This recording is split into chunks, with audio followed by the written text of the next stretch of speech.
दरम्यान भारत पाकिस्तान मॅच कुठल्याही हॉटेलवाल्यांनी दाखवू नये अशा शब्दात खरं तर धमकीवजा इशारा शरद कोळी यांनी हॉटेल चालकांना दिला। स्क्रीनवर मॅच दाखवली तर बॅटनं स्क्रीन फोडणार असं देखील कोळी म्हणाले।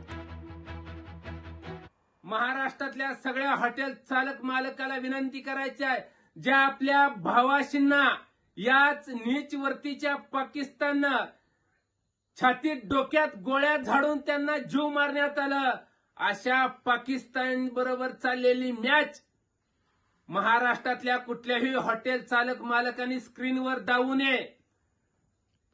आपलं जर भारतावरती हिंदुस्थानावरती जर प्रेम असेल तर कुणीही उद्याची मॅच हॉटेलमध्ये स्क्रीनवर दावणार नाही।